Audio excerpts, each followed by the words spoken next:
क्या आपने कभी सोचा है कि जब आप एक फेलियर का सामना करते हैं, तो आपकी सोच उसी समय आपकी फ्यूचर सक्सेस या फेलियर को डिफाइन कर रही होती है? एक शॉकिंग स्टडी के अनुसार ज्यादातर लोग फेलियर के बाद ऐसा मानते हैं कि वो कभी जीत नहीं सकते और यही माइंडसेट उन्हें लाइफ टाइम के लिए एवरेज बना देता है। लेकिन कैरल डवेक की बुक माइंडसेट हमें यह सिखाती है कि आपकी हार ही आपकी सबसे बड़ी ताकत बन सकती है, अगर आपने सही माइंडसेट अपनाया तो।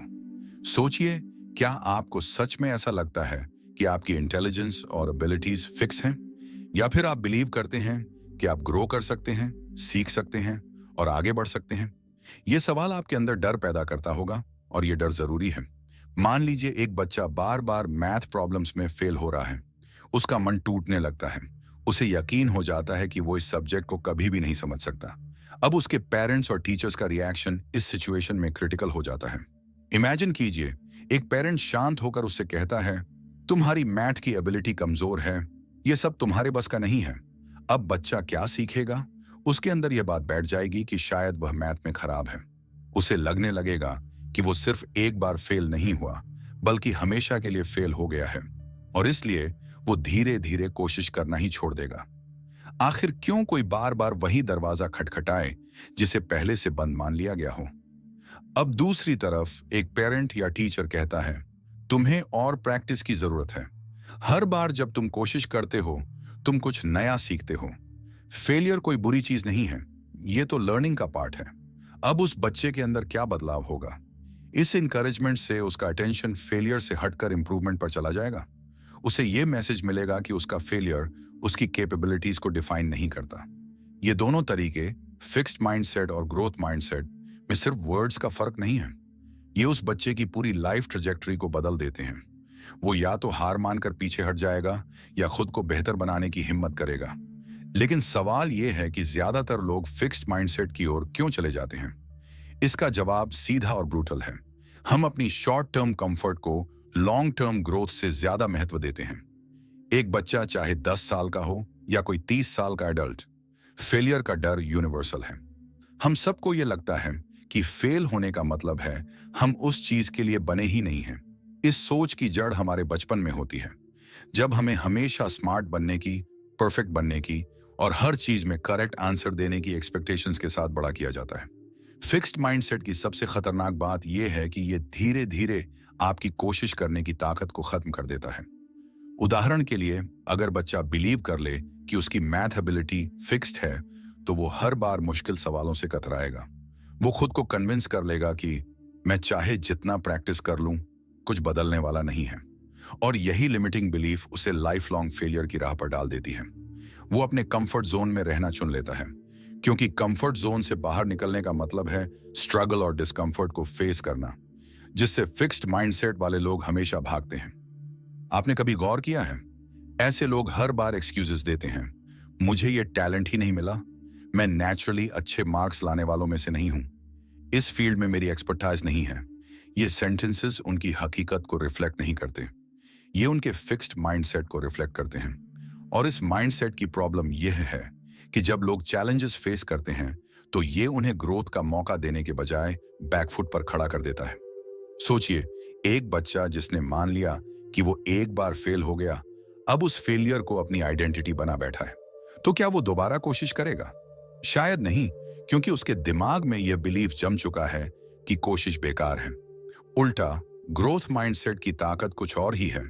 इसकी जड़ें इस बिलीफ में हैं कि इंटेलिजेंस, टैलेंट और एबिलिटीज फिक्स नहीं है। वो हार्ड वर्क, एफर्ट और कंटिन्यूअस इंप्रूवमेंट से ग्रो हो सकती है। एक बच्चा जो मैथ में बार बार फेल हो रहा है, अगर उसे यह सिखाया जाए कि फेलियर तो रास्ते का सिर्फ एक पड़ाव है, तो वो उसे अपनी वीकनेस समझने के बजाय उसे अपने स्ट्रॉन्गर बनाने का टूल समझेगा। ग्रोथ माइंडसेट वाले पेरेंट्स और टीचर्स बच्चों को यह सिखाते हैं कि अगर तुम फेल हो रहे हो, तो ये इस बात का प्रूफ है कि तुम्हारे पास सीखने का कितना बड़ा अपॉर्चुनिटी है। अब सोचिए, इस माइंडसेट के साथ वो बच्चा क्या बड़े गोल्स अचीव नहीं कर पाएगा? जेके रोलिंग, जिसे हैरी पॉटर लिखने से पहले 12 प्रकाशकों ने रिजेक्ट कर दिया था, अगर उसके मन में यह बिलीफ होता कि वो बॉर्न राइटर नहीं है या उसकी राइटिंग किसी के काम की नहीं, तो क्या दुनिया को हैरी पॉटर जैसी मास्टरपीस मिलती? वो रिजेक्ट हुई, उसने फीडबैक लिया और अपनी कहानी को इंप्रूव किया। ग्रोथ माइंडसेट की हर कहानी यही सिखाती है, फेलियर द एंड नहीं है। ये तो आपके अगले ब्रेक थ्रू के लिए फाउंडेशन रखता है। ये फर्क होता है आपका रिएक्शन जब आप खुद को फेल होते हुए देखते हैं। फिक्स्ड माइंडसेट वाला व्यक्ति खुद को असफल मान लेता है। ग्रोथ माइंडसेट वाला अपनी असफलता को लर्निंग का टूल बना लेता है।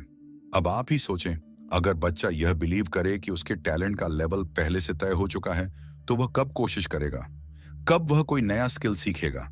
यही वो भावनात्मक जाल है जिसमें आज दुनिया के अनगिनत लोग फंसे हुए हैं। न्यूरोप्लास्टिसिटी पर हुई रिसर्च ये साबित कर चुकी है कि हमारा दिमाग लाइफ लॉन्ग ग्रो कर सकता है। नई चीजें सीखना, प्रैक्टिस करना और कंसिस्टेंट एफर्ट लगाना न सिर्फ आपकी परफॉर्मेंस को बेटर करता है, बल्कि आपके दिमाग को लिटरली चेंज कर देता है। फिक्स माइंडसेट इस फंडामेंटल साइंटिफिक ट्रूथ को इग्नोर करता है। वो हमें बिलीव करवाता है कि हम जैसे हैं वैसे ही रहेंगे, और इस सोच का असर सीधे आपके एम्बिशन और कॉन्फिडेंस पर पड़ता है।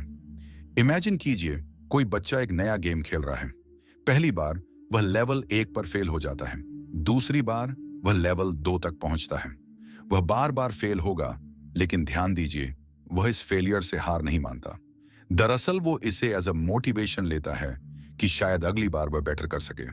अब सोचिए, ये ग्रोथ माइंडसेट अगर उस बच्चे की मैथ्स या किसी दूसरी स्किल पर भी लागू हो जाए, तो वह क्या क्या अचीव नहीं कर पाएगा? जो पेरेंट्स या टीचर्स फिक्स माइंडसेट अपनाते हैं, वे बच्चों में यही फियर ऑफ फेलियर पैदा कर देते हैं।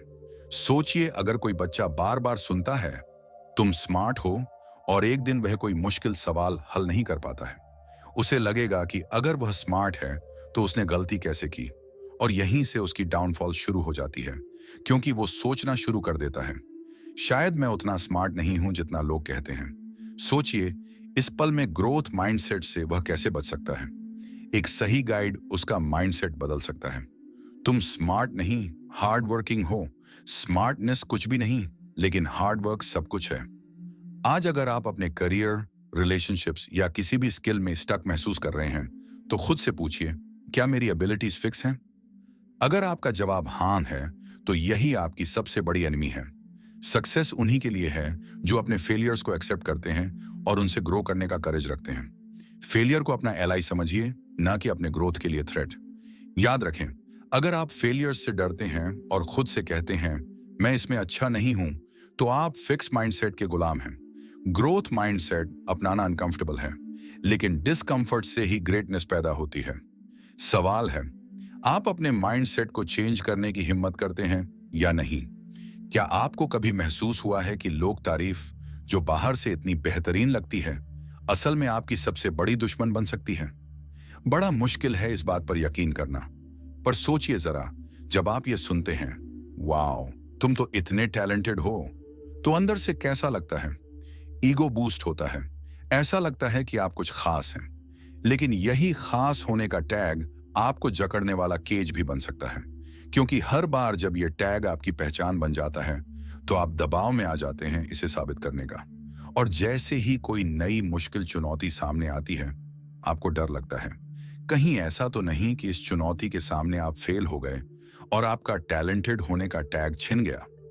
कैरल डवेक ने अपने स्टडी में यह साबित किया है कि प्रेज अगर गलत तरीके से दी जाए, तो यह किसी के पोटेंशियल को खत्म कर सकती है। ज्यादातर पेरेंट्स और टीचर्स अननोइंगली यही गलती करते हैं। वो बच्चों की तारीफ करते हैं, वाओ तुम कितने स्मार्ट हो, या तुम तो बॉर्न जीनियस हो। और यह सुनने में जितना अच्छा लगता है, इसका असर उतना ही खतरनाक होता है, क्योंकि जब किसी को यह यकीन दिला दिया जाता है कि उसकी सक्सेस सिर्फ उसके नेचुरल टैलेंट की वजह से है, तो वो मेहनत में यकीन करना छोड़ देता है। उसकी सोच बन जाती है कि अगर मुझे नेचुरली स्मार्ट माना जा रहा है, तो मुझे हर बार ये साबित करना होगा। और अगर मैं किसी नई चीज में फेल हो गया, तो दुनिया क्या सोचेगी? लोगों की रिस्पेक्ट छिन जाएगी। और यही डर धीरे धीरे उन्हें कोशिश करने से रोक देता है। सोचिए, एक बच्चा स्पोर्ट्स में अच्छा है, हर कोई उसकी तारीफ करता है, कहते हैं यह तो टीम का सबसे गिफ्टेड प्लेयर है। अब एक टूर्नामेंट में वह हार जाता है। ये हार उसके लिए सिर्फ हार नहीं है, ये उसकी आइडेंटिटी पर सवाल है। हार का मतलब है मैं जन्मजात गिफ्टेड नहीं हूं, मेरे साथ कुछ गड़बड़ है। और इससे पहले कि वो खुद को दोबारा प्रूव कर सके, वो खेल से दूरी बनाना शुरू कर देता है। अगले टूर्नामेंट में वो मैदान पर कदम रखने से कतराने लगता है, क्योंकि उसे डर है कि अगर उसने फिर से हार झेल ली तो लोग उसकी टैलेंट की सारी बात भूल जाएंगे। क्यों? क्योंकि उसे मेहनत की नहीं, बल्कि नेचुरल टैलेंट की आदत डाल दी गई थी। अब आप सोचें, प्रेज का यह ट्रैप सिर्फ बच्चों के लिए नहीं है। क्या आपके साथ ऐसा हुआ है कि किसी फील्ड में आपको धीरे धीरे मास्टर माना जाने लगा और आपसे हमेशा टॉप परफॉर्मेंस की एक्सपेक्टेशन की जाने लगी? उस प्रेशर का प्रेशर आपके डिसीजंस को कंट्रोल करने लगता है। आप नए चैलेंजेस से बचने लगते हैं, वो चैलेंजेस जिनमें फेल होने का थोड़ा सा भी रिस्क हो, क्योंकि फेलर का मतलब है आपकी वो टैलेंटेड आइडेंटिटी खतरे में। फिक्स्ड माइंडसेट का सबसे बड़ा साइड इफेक्ट ये है कि ये आपके फेलियर को इतना बड़ा डीमन बना देता है कि आप उससे बचने के लिए हर मुमकिन कोशिश करते हैं। लेकिन इसी डीमन से बचने की कोशिश आपकी ग्रोथ को रोक देती है। सोचिए, अगर हर बार आपको यह महसूस हो कि आपकी वर्थ सिर्फ आपकी इंटेलिजेंस या टैलेंट पर बेस्ड है, तो आप अपनी हर कमजोरी से बचने लगेंगे। आप कहेंगे, मुझे पेंटिंग में अच्छा होना चाहिए क्योंकि लोग मुझे कहते हैं मैं आर्टिस्टिक हूं। मुझे नाचना या गाना आना चाहिए क्योंकि मैं नेचुरली गिफ्टेड हूं। और अगर मुझे ये नहीं आता तो शायद मैं उतना खास नहीं हूं। कैरल ड्वेक इसी जाल की बात करती हैं। वो कहती हैं कि फिक्स्ड माइंडसेट वाले लोग प्रेज को आइडेंटिटी के जैसा ट्रीट करते हैं। जब कोई उनसे कहता है तुम इतने स्मार्ट हो, तो वो इसे अपने बारे में एक परमानेंट लेबल समझ लेते हैं। और जैसे ही मुश्किल आती है, वो इंटरनली पैनिक करने लगते हैं। वो सोचते हैं, अगर लोग मुझे स्मार्ट मानते हैं और मैं फेल हो गया, तो क्या वो इस लेबल को मुझसे छीन लेंगे? और इसलिए वो मुश्किल कामों से बचते हैं। अपनी कंफर्ट जोन में रहकर सिर्फ वही काम करते हैं जहां उनकी तारीफ होती है। अब सोचिए, क्या आप किसी ऐसी आइडेंटिटी को प्रूव करने की कोशिश में जीना चाहते हैं जिसे एक छोटे फेलियर से तोड़ा जा सकता है? या आप अपनी मेहनत और प्रयास को आइडेंटिटी में बदलना चाहते हैं जिसे कोई भी चैलेंज हिला नहीं सकता? एडिसन से लेकर माइकल जॉर्डन तक हर सफल इंसान ने प्रेज को अपने दिमाग को डिफाइन करने का टूल नहीं बनने दिया। उन्होंने प्रेज को हार्ड वर्क के रास्ते में रुकावट बनने नहीं दिया। एक पावरफुल साइकोलॉजिकल एक्सपेरिमेंट ड्वेक ने किया था। उन्होंने बच्चों को दो ग्रुप्स में बांटा। एक ग्रुप की तारीफ की गई, वाओ तुम कितने स्मार्ट हो। दूसरे ग्रुप की तारीफ इस बात पर की गई, वाओ आपने बहुत मेहनत की। फिर उन बच्चों को एक मुश्किल पजल दिया गया। जो बच्चे स्मार्ट के लेबल में फंसे थे, उन्होंने पजल छोड़ने की कोशिश की, लेकिन जिनकी एफर्ट की तारीफ हुई थी, उन्होंने हार्डर पजल चुनने की इच्छा दिखाई। सोचिए, फर्क सिर्फ वर्ड्स का था, लेकिन इसका असर उनकी फ्यूचर चॉइसेस पर पड़ा।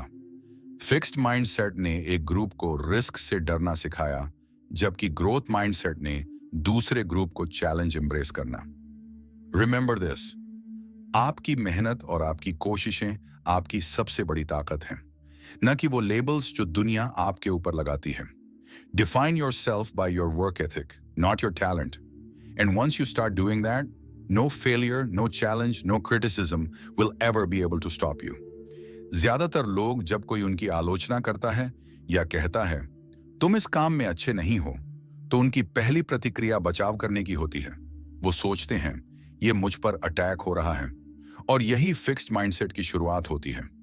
इस माइंडसेट में क्रिटिसिज्म को एक पर्सनल इंसल्ट के रूप में देखा जाता है। शायद ये इंसल्ट आपके ईगो को हिला देता है, आपके कॉन्फिडेंस को ठेस पहुंचाता है और आपकी वर्थ पर सवाल खड़ा करता है। लेकिन क्या होता अगर आप क्रिटिसिज्म को एक गाइड की तरह देखना शुरू कर दें? थॉमस एडिसन के इलेक्ट्रिक बल्ब का आविष्कार तो हम सब जानते हैं, लेकिन आप शायद ये नहीं जानते होंगे कि उन्होंने करीब 10,000 बार इसे बनाने की कोशिश की और हर बार असफल रहे। हर असफलता एक ऐसा मौका थी जहां उन्हें लोगों से आलोचना और ताने सुनने पड़े। तुम ये क्यों कर रहे हो? तुम हर बार फेल हो रहे हो। ये पॉइंटलेस है। लेकिन अब सोचें, अगर एडिसन ने उस क्रिटिसिज्म को पर्सनली लिया होता, तो क्या हमारे घर आज रोशनी से जगमगाते? बिल्कुल नहीं। एक बार एक रिपोर्टर ने उनसे पूछा, आपने हजारों बार फेल होने के बारे में क्या सीखा? और उनका जवाब था, मैंने फेल नहीं किया, मैंने बस 10,000 तरीके सीखे जो काम नहीं करते। सोचिए, किसी और के लिए यह एक मजाक हो सकता था, लेकिन एडिसन के लिए यह हर फेलियर एक नई सीख का दरवाजा था। उन्होंने क्रिटिसिज्म या फेलियर से भागने के बजाय हर फीडबैक को इंप्रूव करने के लिए प्रयोग किया। उनका माइंडसेट यह था कि अगर कुछ नहीं हुआ तो शायद मैं कुछ नया सीख सकता हूं। मेरी हर असफलता मेरा दिशा निर्देशन कर रही है। माइकल जॉर्डन, जिसे बास्केटबॉल का गॉड कहा जाता है, लेकिन क्या आप जानते हैं कि उसे हाई स्कूल बास्केटबॉल टीम से निकाल दिया गया था? रीजन? वो पर्याप्त अच्छा नहीं था। कोच ने उसे कहा, तुम इस टीम का हिस्सा नहीं बन सकते, तुम में वो बात नहीं है। अब सोचिए, अगर जॉर्डन के पास फिक्स्ड माइंडसेट होता तो क्या होता? शायद वो कोच के इस क्रिटिक्स को अपनी आइडेंटिटी बना लेता। वो अपने आप को कन्विंस कर लेता कि वो सच में बास्केटबॉल के लिए बना ही नहीं है। लेकिन वो मैदान से भागा नहीं। उसने क्रिटिसिज्म को एक्सेप्ट किया, उससे सीखा, और उस दिन के बाद उसने लगातार मेहनत करनी शुरू की। रोज जिम में घंटों बिताए, प्रैक्टिस की और खुद को इंप्रूव किया। वो उसी क्रिटिसिज्म को फ्यूल बनाकर दुनिया का सबसे महान खिलाड़ी बन गया। जॉर्डन का मैसेज साफ था, क्रिटिसिज्म से मत भागो, उसे गले लगाओ और उसे अपनी ताकत में बदलो। अब सवाल उठता है, जब कोई आपकी आलोचना करता है तो क्या आप उसे इंप्रूवमेंट के लिए कैसे इस्तेमाल कर सकते हैं? सबसे पहले, आलोचना सुनकर डिफेंसिव होने के बजाय ऑब्जेक्टिविटी से सुने। साइकोलॉजी की दुनिया में जब हाई परफॉर्मिंग टीम्स पर रिसर्च हुई तो पाया गया कि जो टीमें अपने अंदर कंस्ट्रक्टिव क्रिटिसिज्म को जल्दी अपनाती हैं, वो ज्यादा तेजी से ग्रो करती हैं। एक अमेरिकन स्टडी में यह भी देखा गया है कि जो लोग काम पर फीडबैक और क्रिटिसिज्म से भागते हैं, उनकी प्रोडक्टिविटी स्टैग्नेंट हो जाती है, क्योंकि वो कुछ नया सीखने से मना कर देते हैं। क्रिटिसिज्म को ग्रोथ का सोर्स मानने वाले लोग फीडबैक के पॉजिटिविटी को पहचानते हैं। वो बोले गए शब्दों के पीछे के इंसाइट्स को समझते हैं। वो मानते हैं कि अगर मुझे इंप्रूव करना है तो मुझे अनकंफर्टेबल ट्रूथ्स को एम्ब्रेस करना होगा, और यही डिस्कंफर्ट आपके ट्रांसफॉर्मेशन का सबसे पहला कदम है। अब सोचिए, अगर हर बार हम सभी लोग आलोचना को सीखने का मौका समझें तो हमारी लाइफ कैसी बदल सकती है। एक आदमी को जॉब इंटरव्यू में बार बार रिजेक्ट किया जाता था। हर रिजेक्शन के बाद उसकी फैमिली ने उससे कहा, तुम्हें कोई नहीं रखेगा, तुम इस फील्ड में अच्छे नहीं हो। लेकिन उसने हार मानने के बजाय हर रिजेक्शन से फीडबैक लिया। उसने पूछा, आपको क्या लगता है मैं कहां कमजोर था? धीरे धीरे उसने अपनी प्रेजेंटेशनल स्किल्स इंप्रूव की, कम्युनिकेशन बेहतर किया, और कुछ ही महीनों बाद उसे वो ड्रीम जॉब मिली। क्रिटिसिज्म और फीडबैक को वैल्यू की तरह देखना सीखें। दुनिया का हर बड़ा अचीवर क्रिटिसिज्म के टफ फेज से गुजरा है, लेकिन उन्होंने इसे अपनी कमजोरियों के साथ पॉजिटिवली डील करने का मौका समझा। सबसे बड़ी प्रॉब्लम यह है कि हम क्रिटिसिज्म को अपनी खुद की आइडेंटिटी से जोड़ लेते हैं। जब हमें कोई क्रिटिसिज्म मिलता है तो हम सोचते हैं, मैं कमजोर हूं, मैं बेस्ट नहीं हूं। जबकि रियलिटी ये है कि क्रिटिसिज्म बस एक पर्सपेक्टिव दिखाने के लिए है। आप इसे अगले लेवल तक जाने के लिए फ्यूल बना सकते हैं, लेकिन तब जब आप इसे ठीक से हैंडल करें। क्रिटिसिज्म और फिक्स्ड माइंडसेट वाले लोग क्रिटिसिज्म से बचने के लिए एक्सक्यूजेस बनाते हैं। जब उन्हें कहा जाता है तुम इस काम में अच्छे नहीं हो, तो वो जवाब देते हैं, ये काम बेकार है, या आपको मेरी वैल्यू समझ नहीं आ रही। ऐसे लोग फीडबैक को ग्रोथ के अपॉर्चुनिटी की तरह लेने के बजाय अपनी ईगो को बचाने में फंस जाते हैं। लेकिन ग्रोथ माइंडसेट कहता है, मुझे ये सुधार करने का मौका चाहिए। अब आप अपने आप से सवाल पूछें, क्या आप हर आलोचना को एक इंसल्ट की नजरों से देखते हैं, या इसे अपनी सक्सेस के ब्लूप्रिंट की तरह समझते हैं? अगली बार जब कोई आपको क्रिटिसाइज करे तो ईगो को साइडलाइन करें और ग्रोथ माइंडसेट को अपनाएं। क्रिटिसिज्म के पीछे हिडन लेसन्स को देखिए। सोचिए, क्या यह सच में आपकी परफॉर्मेंस को बेहतर बना सकता है? याद रखें, क्रिटिसिज्म से भागना आसान है, अपनी कमजोरियों को स्वीकार करना और उन्हें सुधारना कठिन है। ग्रोथ माइंडसेट की एक सिंपल फिलॉसफी है, अगर आप चैलेंजेस से अनकंफर्टेबल महसूस कर रहे हैं तो यकीन मानिए यही वो जगह है जहां आपकी ग्रोथ छुपी हुई है। एक पुरानी कहावत है, बड़े काम कभी सुविधा क्षेत्र से नहीं आते। जितनी बार हम अपने आरामदायक दायरे में रहते हैं, हम स्टैग्नेट हो जाते हैं, और ये स्टैग्नेशन हमारा सबसे बड़ा दुश्मन है। लेकिन कंफर्ट जोन छोड़ना आसान नहीं होता। इसमें डर होता है, फेलियर्स का, एम्बैरेसमेंट का, या रिजेक्शन का। स्टीफन किंग को जब पहली बार अपना उपन्यास लिखने का मौका मिला तो उनके पास ना तो रिसोर्सेज थे, ना ही कॉन्फिडेंस। उनके पहले उपन्यास के करीब 30 रिजेक्शन लेटर्स आए। इमेजिन कीजिए, अगर वो उस डिस्कंफर्ट को फेस करने की हिम्मत खो देते, अगर वो सोच लेते कि शायद मुझे राइटर बनने की कोशिश नहीं करनी चाहिए। लेकिन उन्होंने हर रिजेक्शन को एक लेसन के रूप में लिया, और आज वो दुनिया के सबसे आइकॉनिक लेखकों में से एक हैं। उसी तरह जब आप चैलेंजेस को फेस नहीं करते तो आप भी स्टीफन किंग बनने का मौका खो रहे होते हैं। सबसे बड़ा मिथ ये है कि ग्रेटनेस आरामदायक होती है। ये सच नहीं है। डिस्कम्फर्ट आपके सक्सेस की सिर्फ एक शुरुआत है। इसका मतलब है कि आप अपनी करंट कैपेसिटी को स्ट्रेच कर रहे हैं। ओलंपिक एथलीट्स को देखें, वो हर दिन खुद को डिस्कम्फर्ट में डालते हैं। 8 घंटे की intense training, muscle pain, emotional exhaustion, लेकिन वो जानते हैं कि यही डिस्कम्फर्ट उन्हें उन हाइट्स तक पहुंचाएगा जहां ऑर्डिनरी लोग कभी नहीं पहुंच पाते। डिस्कम्फर्ट से भागना एक शॉर्टकट की तरह लगता है, लेकिन वो आपको परमानेंटली मीडियोकर बना देता है। क्या आपको पता है कि ब्रेन तब सबसे ज्यादा एक्टिव होता है जब आप कुछ नया और मुश्किल ट्राई कर रहे होते हैं? ब्रेन स्कैन से पता चलता है कि जब आप चैलेंज से गुजरते हैं तो आपके न्यूरल पाथवेज नए कनेक्शंस बनाते हैं। इसका मतलब यह है कि हर बार जब आप डिस्कम्फर्ट को फेस करते हैं, तब आप लिटरली एक स्मार्टर और स्ट्रॉन्गर वर्जन बन रहे होते हैं।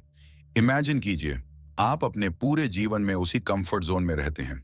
आपने कभी अपनी स्किल्स को टेस्ट करने की कोशिश नहीं की क्योंकि डर था कि आप फेल हो जाएंगे।